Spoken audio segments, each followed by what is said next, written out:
네, 안녕하세요. 저는 스노플레이크의 최병근입니다.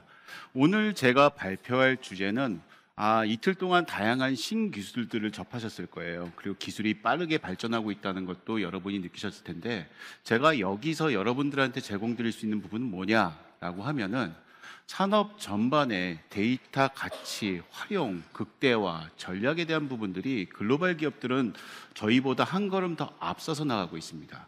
그러면 그들의 데이터 여정이 어떻게 적용이 되고 새로 나오는 신기술들을 데이터 기반으로 준비가 잘 돼 있기 때문에 빠르게 실행을 할 수 있다는 부분들을 사례로 한번 접근해 볼 텐데요. 여기서 하나의 공통분모가 있습니다. 이들은 어떻게 보면 1세대 DT를 2019년도 정도에 마무리를 했고요. 이 사람들이 진행한 건 2세대 DT의 전환이었습니다. 그거는 하나의 데이터 여정이었고요. 또 다른 신기술들을 빠르게 수용할 수 있고 전사, 비즈니스 환경 내에 조금 더 집중한 2세대 DT를 2020년서부터 23년까지 다시 한번 트리거를 갖고 진행을 했다는 점입니다. 그러면은 이런 부분들에 대한 배경을 한번 보게 된다 그러면 여기서 나오는 스노플레이크 약 9,000개, 폴춘 500대 기업 중에 대다수가 스노플레이크를 선택했습니다. 그런데 이들이 단순히 1세대 DT에서 비용, 운영, 효율성을 집중하는 게 아니라 이거를 이미 확보한 상태에서 비즈니스 환경, 즉 끊임없이 변하고 있는 비즈니스 환경 내에서 지속적으로 발전하는 기술의 환경을 빠르게 수용을 하되 IT 관점이 아니라 비즈니스 관점에 대한 전략을 유용하게 가져가자라는 생각을 했습니다. 그럼 이러한 배경들은 뭘까요? 결국은 더 많은 데이터, 더 많은 이해관계자, 더 많은 복잡성. 과거와는 달리 오늘날 비즈니스는 되게 정적에서 능동적으로 그리고 지속적으로 변하고 있다는 점입니다. 그래서 단순히 기업이 1등, 시장 점유율 1등이 아니라 우리 기업의 고객들이 얼마만큼 우리를 인지를 하고 있고 우리를 통해서 구매를 하고 있는지, 아니면 반대로 내부 운영 프로세스에 여러 가지 다양한 부서의 스테이크홀더들이 이 많은 데이터를 잘 쓰고 있을 수 있는 방안이 있을까라는 부분에 대한 새로운 에코를 만들었습니다. 그러면 앞에서 말씀드렸다시피 1세대 DT, 저희가 1세대 DT 했을 때 디지털 트랜스포메이션, AWS 등장했습니다. 저희는 되게 각광했죠. AWS 통해서 온프라미스에 대한 비용을 절감을 할 수 있다. 그게 DT다. 라는 생각을 했습니다.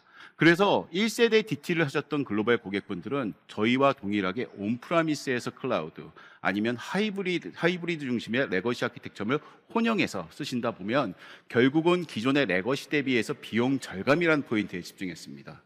그런데 오늘날 전반적인 글로벌 기업들을 보면은 이미 1세대 DT 이후에 2세대 DT, 지속 가능한 우리가 디지털 전환에 할 수 있는 모멘텀을 만들어야 된다. 그러면은 결국은 포스트 코비드 이후에 고객이라든지 비즈니스 환경이 많이 변했습니다. 그러면서 그들은 깨달았죠. 이런 부분들을 조금 더 단순화하고 비즈니스 여러 스테이크홀더들 그리고 고객, 협력사들이 조금 더 비즈니스에 포커스된 데이터 활용 전략이 무엇일까라는 거에 집중을 하게 되었습니다. 그러면은 제가 이 사례를 도입하기 전에 한 가지를 본다 그러면 저희가 예전에 클라우드 1세대 DT에 저희가 많이 인용됐던 게 인더스트리 4.0이었습니다. 그 당시만 해도 신기술이 나오고 클라우드를 도입했죠. 그러고 난 후에 많은 레거시에 있는 DB라든지 DW를 마이그레이션 했습니다. 하지만 최근에는 또 다른 한번 또 하이퍼 점프를 했죠. 여러분이 아시는 LLM, 젠 AI가 나왔습니다. 하지만 이런 기술도 준비가 돼 있어야 된다는 점. 결국은 이런 글로벌 기업들은 데이터 파운데이션에 맞게 언제든지 준비가 돼 있어서 충분히 LLM을 바로 접근을 할 수 있고 우리가 어떻게 LLM을 어떤 유즈 케이스에 적용을 할 수 있을지 먼저 선제적으로 움직였다는 점이죠. 저희 국내 같은 경우는 LLM 나왔다. 신기술 좋아. 유즈 케이스를 어떻게 하지? 비용을 어떻게 하지? 이걸 어떻게 적용하지? 라는 고민이 여러분들이 있을 것 같고 항상 신기술이 나오면 데이터가 기반에 준비되어 있는 고객들이라고 하면 빠르게 가죠. 여기서 하나의 사례를 보여드리겠습니다. 인스타카트입니다. 인스타카트는 지난 IPO 이전서부터 스노플레이크와 데이터 여정을 지속적으로 가져갔고요. 또 다른 비즈니스 모델, 리테일 미디어를 만들었습니다. 전체 매출 중에 24%를 광고에서 뽑습니다. 결국은 그건 순이익이에요. 데이터 기반으로 순이익을 24%를 뽑는다? 이것도 결국은 데이터 여정을 지속적으로 갖고 있고 과거 데이터에서부터 오늘날의 데이터 그리고 최근에는 LMM을 기반으로 가져갑니다. 여러 가지 고객분들이 저녁을 뭘 먹을지, 하지만 인스타카트 입장에서는 저녁이란 단어가 되게 복잡해요. 고객이 어떠한 레시피, 어떠한 선택, 어떠한 지역, 어떠한 하우스홀드, 그 사람이 이 레시피를 검색하는 순간 그 지역에 맞게 레시피를 제공하고 거기에 맞는 카트를 제공해서 바로 구매를 하는데, 여기서 또 다른 한 관점은 실시간으로 재고를 보여준다는 점입니다. 그리고 실시간으로 프로모션을 보여준다는 점. 이게 저희가 광범위하게 제네AI를 접근하는 것보다도 데이터를 준비한 기업 입장에서는 결국 제네AI에 대한 유스 케이스도 보다 빠르게 적용할 수 있다는 하나의 예시라고 보시면 될 것 같습니다. 그러면은 이러한 기업들이 이걸 왜 2세대 DT를 가져가면서 새로운 띠이 무엇이냐라고 보면은 데이터 현대화입니다. 이 현대화란 관점은 아주 쉽습니다. 내가 원하는 모든 데이터를 즉시 활용할 수 있어야 되고, 이를 기반으로 하기 위한 아키텍처를 단순하게 가져가자. 그리고 이를 통해서 기업 내부 협력사, 그리고 비즈니스에 맞게 누구나 쉽게 데이터에 대한 가식성을 확보하자라는 부분인데, 결국 여기서 얘기가 또 나오는 게 데이터 사일로입니다. 저희가 1세대 DT에도 데이터 사일로를 없앤다고 했죠. 결국 2세대 DT에도 클라우드를 적용하면서도 데이터 사일로가 생성이 된다라는 거고, 이 시대를 데이터 사일로 2.0이라고 얘기하고 있습니다. 이러한 여정은 스노플레이크에서 데이터 클라우드 여정이라고 하고 있고, 이걸 데이터 현대화로 하고 있습니다. 결국 데이터 현대화의 이런 기업들의 여정의 시작은 첫 번째, 하이브리드 환경이든 온프라미스 환경이든 클라우드 환경이든 다시 한번 데이터에 대한 정비, 중복을 없앱니다.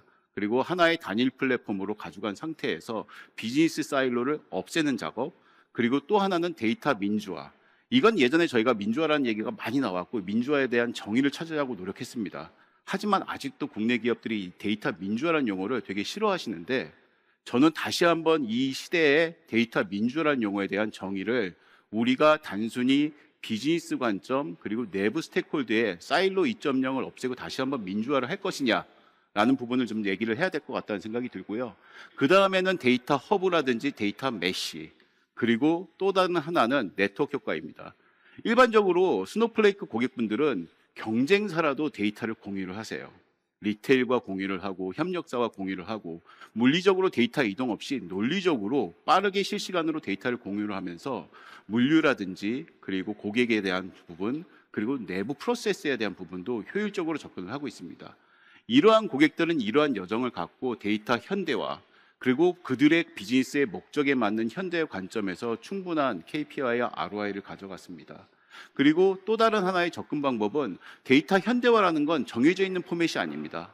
아까와 같이 인스타카트와 같이 외부 비즈니스에 포커스를 한다면, 화이자 같은 경우는 내부 스테이크홀더들에 대한 데이터 민주화라는 관점을 재설계하고 재정의하자. 그래서 이들이 접근한 거는 모든 기관계에 있는 데이터를 하나의 ELT 구간으로 놓고 반정형, 정형, 비정형 없이 스노플레이크 놓으면 하나의 정형 테이블로 갈 수 있는 장점. 그럼 이걸 통해서 우리가 내부의 가시성을 확보하기 위해서 데이터 메시라는 걸 가져갑니다. 하나의 허브를 놓은 상태에서 어떻게 보면 각각의 부서별마다 필요한 데이터가 실시간으로 업데이트 되면서 그들이 필요한 데이터는 계속 가져가고 활용할 수 있다는 부분입니다. 이를 하나의 마켓플레이스처럼 내부에 하나의 마켓플레이스를 두고 기업 내부에서 필요한 데이터를 활용하고 운용하는 방법이겠죠. 그래서 화이자 같은 경우는 기존에 있었던 온프라미스와 클라우드를 다시 한번 통폐합을 합니다. 그리고 컴퓨팅, 이 어마어마한 데이터도 계속 지속한다고 해도 스노플레이크가 자꾸 비싸다는 얘기가 시장에 나오지만, 결국 저희 고객분들은 다들 최적화를 하고 계시고요. 많은 데이터가 올라가더라도 컴퓨팅 증가도 저희의 코스트는 증가하지 않는다는 곡선을 한번 보실 수 있으실 거예요. 그래서 이러한 고객들의 주요 목적을 보면 데이터 현대화는 정말로 데이터 활용을 확대하자, 이 현대화에 대한 부분들을 간단하게 생각하시면 기업 내부에 있는 사일로들을 다시 한번 보시고요. 새로운 디지털 채널이라든지 온라인 쪽이라든지 여러 가지에 대한 실시간 데이터를 하나의 프로세스를 단순화한다는 부분입니다. 이 단순화의 목적은 앞에서 말씀드렸다시피 우리가 쓰고 싶은 데이터를 빨리 보고 빨리 활용할 수 있는 이러한 복잡한 프로세스를 단순화하자. 그러면은 이제 궁금해하실 거예요. 대체 다른 기업들은 이렇게 단순화를 어떻게 하고 파이프라인 그리고 여러 가지 클라우드 환경 내에서 어떻게 접근했을까라고 하면은, 일반적으로 제가 데이터 현대화라는 거에 대한 사례를 한번 정의를 내려드리겠습니다. 이는 한번 메리어트 인터내셔널이라는 호텔 사례로 가보겠습니다. 어떻게 보면 메리어트 인터내셔널, 글로벌하게 되게 큰 호텔 리조트, 회사입니다. 하지만 이들도 겨우 9개석의 루트비어 가판대에서 진화를 하면서 139개, 32개의 글로벌 브랜드, 결국 하나의 멤버십을 갖고 있지만 그 멤버십을 통해서 여러 가지 브랜드들이 활용을 하고 있다는 점이고요. 그리고 이들은 진화하면서 부동산이라든지 그리고 결국 여러 가지에 대한 빌라라든지 숙소, 주택, 부동산까지도 확장하고 있는 기업입니다. 그러면 이들의 데이터 현대화의 목적은 뭐냐면 1세대 DT에서 나왔던 비용, 효율성, 생산성 동일합니다. 근데 여기서 이 데이터를 현대화를 통해서 변화하는 것들이 무엇이냐라는 부분에 대해서 과거에는 얘기가 안 나왔던 부분이 있죠. 향상된 현업, 데이터 공유, 그리고 사용자 경험 개선이라는 부분입니다. 그러면 이들이 어떻게 데이터를 현대화를 했을까요? 자, 여러분들이 많이 보시는 DWBI입니다. 예전에 이 DWBI를 통해서 저희가 올레벨만 집중을 했고 그 데이터를 DW를 통해서 분석을 했겠죠. 그런 다음에 빅데이터라는 기술이 등장을 합니다.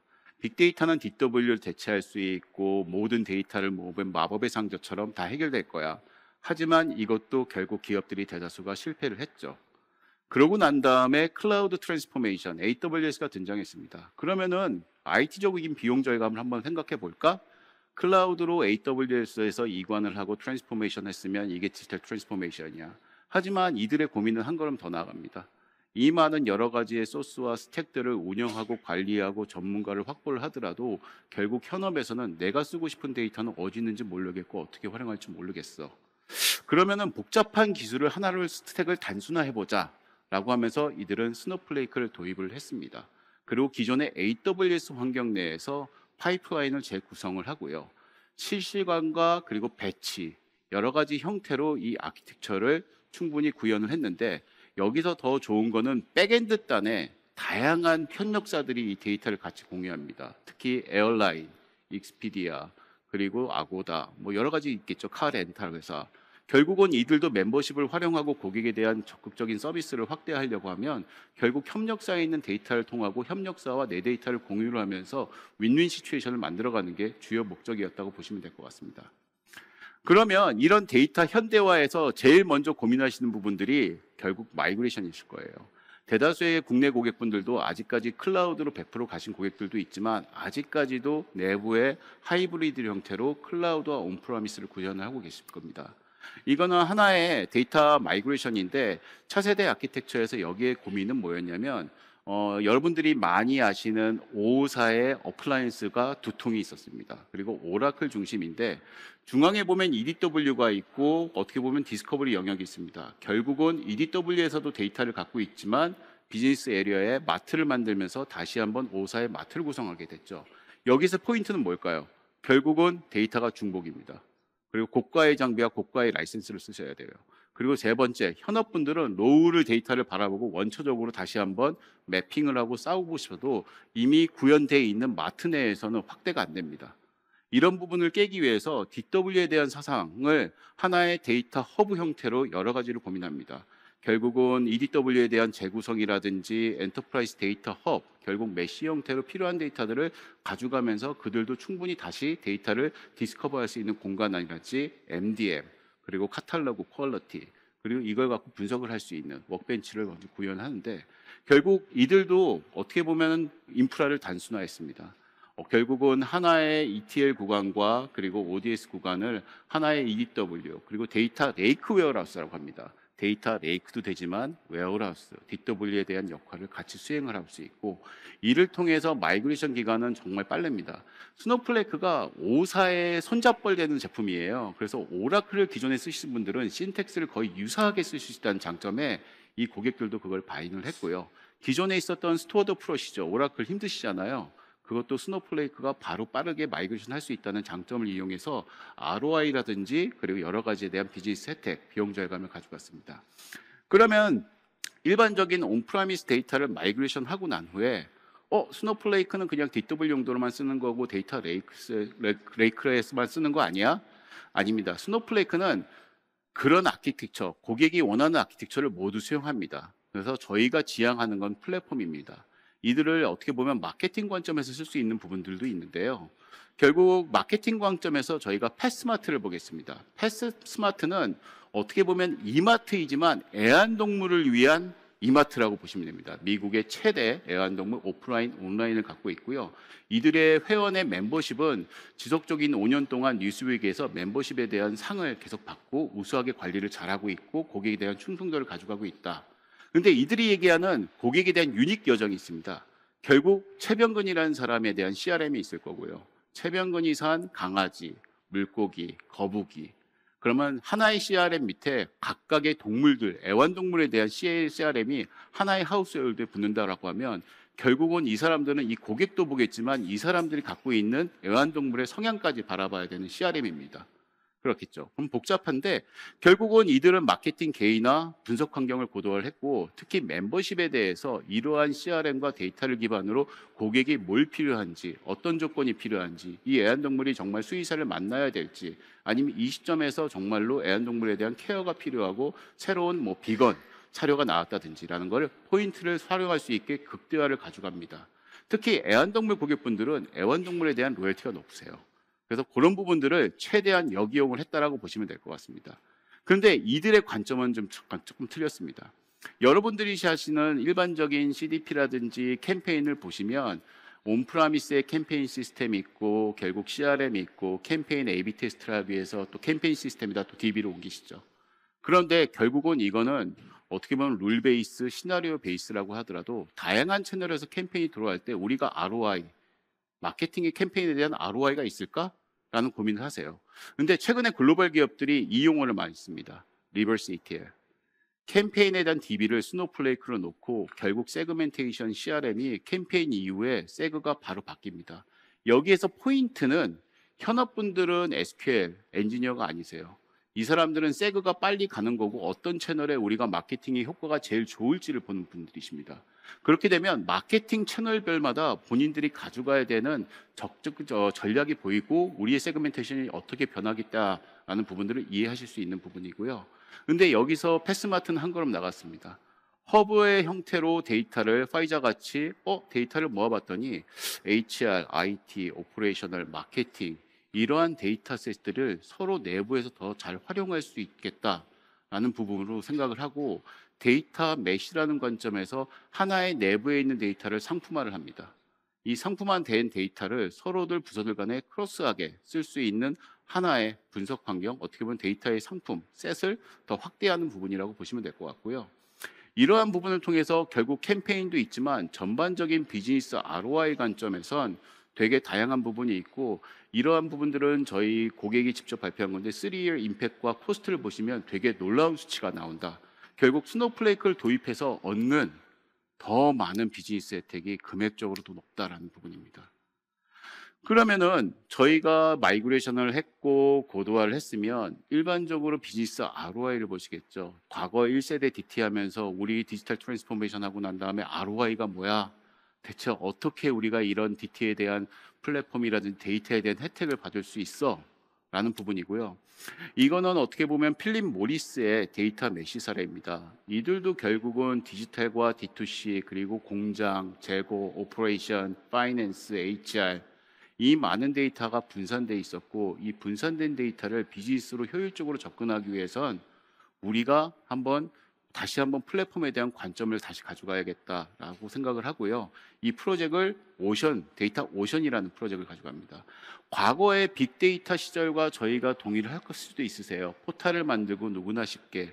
하지만 여기는 하나의 중앙을 놓은 상태에서 비즈니스 스테이크홀더들이 쓸 수도 있고 서로 다른 스테이크홀더들이 공유할 수 있는 비용 절감적인 부분도 있지만 논리적으로 빠르게 접근할 수 있는 데이터 쉐어링이라는 기술을 채택을 해서 이렇게 활용을 하고 있다는 부분이고요.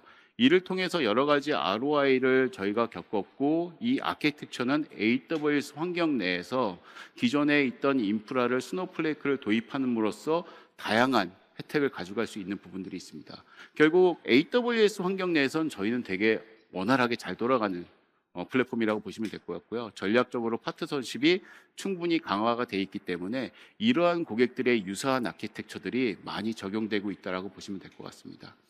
그래서 결국 필립 모리스 데이터 많지 않을 것 같다라는 생각인데 저도 이걸 보고 깜짝 놀란 게 데이터 처리량이 데일리와 레코드와 그리고 여러 가지 오버 센투리, 어떻게 보면 오버 뚜리 피플 센투리에 대한 개발에 대한 데이터까지 갖고 있는데, 이 데이터를 다 수집하면서 결국은 이들도 어떻게 보면 제로 베이스 리포팅 유스 케이스라든지, 그리고 원자재에 대한 루스 프로젝트에 대한 분석을 하면서 각각의 ROI를 결국 인벤토리, 공장, SCM까지 다 혼합해서 하나의 전사적인 올랩 환경을 다시 만듭니다. 근데 과거에 저희가 생각했던 올랩과는 좀 틀리세요.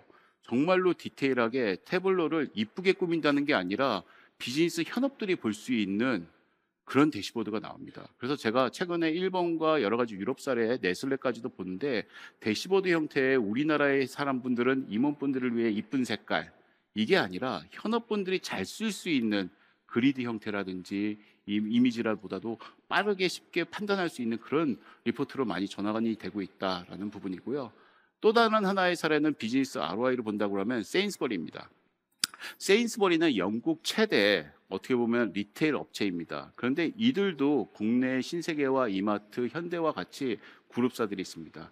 은행이 있고요, 온라인이 있고요, 의류가 있고요, 그리고 하나는 넥타라는 로열티 멤버십을 하고 있는 그룹사가 있습니다. 그런데 이들의 시작을 보면은 고객을 저희가 어떻게, 우리가 고객들이 우리를 어떻게 생각할까?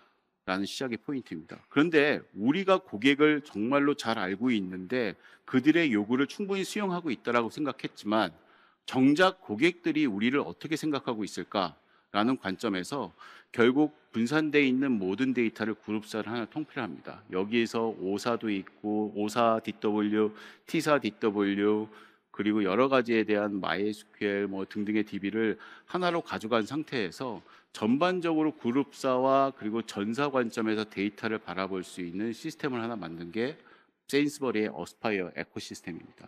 그러면은 이들도 단순한 도표이긴 하겠지만 결국 이들도 그룹사에 있는 데이터를 다 모아서 결국은 각각의 비즈니스에 맞게 가져가는 부분이고요.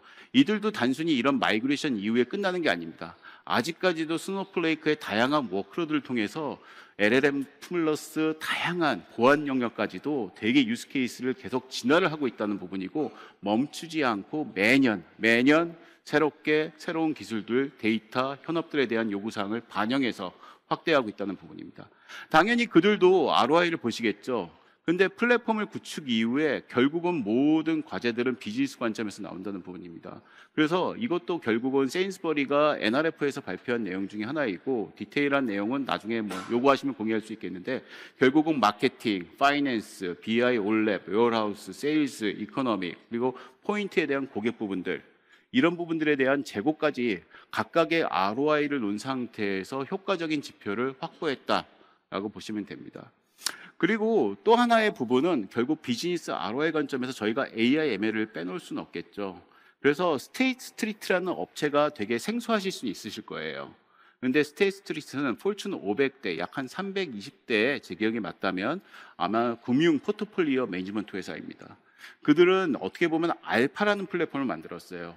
인터널하게 우리가 쓸 수 있는 알파와 그리고 고객을 응대할 수 있는 알파 플랫폼을 하나의 플랫폼으로 두 레이어를 쌓아버렸다고 보시면 됩니다. 결국 고객이 나오는 응대하는 플랫폼에서 나오는 데이터는 내부 플랫폼으로 바로 들어오면서 포트폴리오 매니저가 이걸 더 활성화할 수 있게 라는 관점이었고요. 여러 가지 협력사와 그리고 다양한 데이터 소스를 하나로 넣었습니다. 근데 여기에서 좀 제가 재밌게 본 부분은 뭐냐면, 매년 데이터에 대한 전략 계획을 수립을 하고 고민을 하고 또 고민을 합니다. 그래서 어떻게 보면은 최근에는 이들이 AI, ML에 대한 데이터 전략을 보게 되시면 업계 표준에 따른 스테이트리트과 고객을 위한 가치 창출, 여기서 포인트는 유세이지 그리고 아키텍처, 가버넌스인데, 결국은 데이터에 대한 부분들을 AI, ML 관점에서 우리가 더 어떻게 잘할 수 있을까. 그래서 저희가 일반적으로 AI, ML을 본다라고 하면 결국 고객 추천 서비스라든지 외부에 대한 부분, 뭐 고객들이 어떻게 유형과 행동, CS360이라는 부분도 있지만, 이들은 최신 기술이 업데이트 되면서 결국 내부에 대한 데이터를 많이 검토를 했고요. 하나의 지금 스트림스로 저희가 구현한 LLM 유즈 케이스입니다. 포트폴리오 매니저분들은 SQL을 못 하세요. 그리고 내 포트폴리오의 현황과 그리고 이런 부분들을 엑셀이 아닌 LMM을 적용을 합니다. 내 포트폴리오가 다른 포트폴리오 대비해서 비싼지 싼지, 아니면은 내가 만약에 포트폴리오에 대해서 상품을 변환을 한다 그러면 이것들이 어떻게 운영되고 어떻게 나오는 건지라는 부분들의 관점입니다. 그래서 LLM도 전사적인 관점보다도 부서들마다 아니면은 유닛마다 내가 바라보는 LLM 관점에서 어떻게 보면 엔드 유저의 만족도를 얼만큼 충족시킬 건가, 그리고 그게 얼마만큼 비즈니스로 이어질 것이고 도움이 될 것인가라는 관점에서 가는 거죠.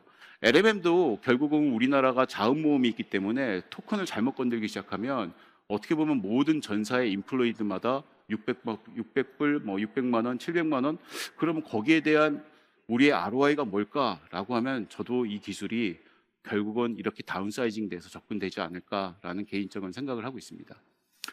그러면 이런 LMM에 맞춰서 스노우플레이크는 아틱이라는 오픈소스를 만들었습니다. 스노우플레이크는 일반적인 오픈소스의 개방형을 지향합니다. 저희도 여러 가지 다양한 오픈소스, 스트림릿이라든지 아틱이라든지 여러 가지 오픈소스를 개방을 하고 있고, 고객을 위해서 저희가 어떻게 보면 아틱이라는 LLM 이미지를 아파치에 등록을 했습니다. 이거의 주요 목적은 다른 LLM보다도 엔터프라이즈에서 쓸 때 덜 효율적이고 비용이 절감될 수 있는 하나의 LLM 이미지를 어떻게 보면 시장에 제공을 해드리자 라는 부분이고요. 이런 LLM은 스노우플레이크와 AWS 베드락을 통해 가지고 접근을 할 수도 있는 부분이고요. 결국 LLM 이미지의 선택은 어떻게 보면은 AWS 베드락에 놓은 상태에서 데이터는 한 군데에 모여 있다면 언제든지 이미지를 교체해서 접근할 수 있는 것들도 하나의 방법입니다. 그래서 최근에 고객분들은 스노우플레이크 컨테이너 서비스에다가 CPU를 조정하고 GPU도 조정을 하면서 이미지를 놓고 각각의 유스 케이스를 찾는 게 최근에 글로벌에 대한 트렌드 중에 하나라고 보시면 될 것 같습니다. 이러한 부분들을 통해서 저희가 오늘 말씀드리고 싶었던 거는 결국 데이터 사일로 2.0에서 효율적인 데이터 활성화 전략이 무엇이냐라고 보시면 됩니다. 그런데 스노우플레이크는 하나의 플랫폼입니다. 그리고 플랫폼 내에 여러 가지의 워크로드 기능들이 있어요. 최근에는 유니스토어라고 OLTP, 그리고 데이터 웨어하우스는 저희가 정말 강자라는 점을 정말 국내 외 시장 내에서 입증을 했고요. 그리고 협업입니다. 데이터 쉐어링이라고 해서 물리적으로 데이터가 이동 없이 논리적으로 바로 협력사든 내부의 스테이크홀더들한테 바로 공유를 하고 활용할 수 있는 부분, 그리고 여러 가지 데이터 레이크, AI, ML, 그리고 사이버 시큐리티에 대한 다양한 유스 케이스가 있는데, 저희가 제공하는 여러 가지 워크로드를 통해서 유스 케이스를 확보할 때 저희가 제일 먼저 우선순위로 가져가는 건 커스터머의 아웃컴입니다. 결국 비용, 성능, 비즈니스에 대한 정말 효과, 이런 부분들을 저희가 같이 측정해드리고 거기에 맞는 아키텍처 최적화를 해드린다는 부분이고요. 최근에는 아이스버그도 AWS 환경 내에서 원활하게 지원할 수 있는 저희가 개방형 아이스버그도 나와 있기 때문에 결국은 락킨에 대한 문제가 있다라고 하면 아이스버그를 통해서 스노우플레이크를 가져가서 백엔드 데이터 패브릭이라는 아키텍처도 구현할 수 있다라는 부분을 가져갈 수는 있고요. 그리고 마지막으로 말씀드리고 싶은 거는 AWS 서밋을 오셨을 만큼 저희가 AWS의 전략적 파트너십은 오랜 기간 가지고 왔습니다. 그래서 저희가 25개 이상 AWS 제품과의 어떻게 보면 통합이 이루어지고 있고요. 지속적으로 신기술들이 나올 때마다 AWS와 새로운 포트폴리오를 제공하고 아키텍처의 인터그레이션을 서티를 하는 작업을 가져갑니다. 그리고 그만큼 AWS도 스노우플레이크가 결국 넘버원 ISV 파트너이기 때문에 거기에 맞는 지원과 협업을 약속을 드릴 수 있고요. 그리고 저희가 AWS 환경 내에서 정말 다양한 고객 사이트들이 존재합니다. 그래서 제가 오늘 말씀드리고자 한 내용은 결국은 각각 기업들마다 가지고 가신 고민들이 있으실 겁니다. 그래서 제가 오늘 보여드린 글로벌 사례를 통해서 아마 우리 기업 내에서 고민되고 있는 부분들이 하나라도 맞다, 하나라도 일치한다, 그러시면 저희 부스에 와서 한번 얘기를 해주시면 저희가 거기에 맞는 추가적인 사례와 아키텍처를 더 보여드릴 수 있을 것 같습니다. 오늘 저희가 발표한 내용 끝까지 들어주셔서 감사합니다.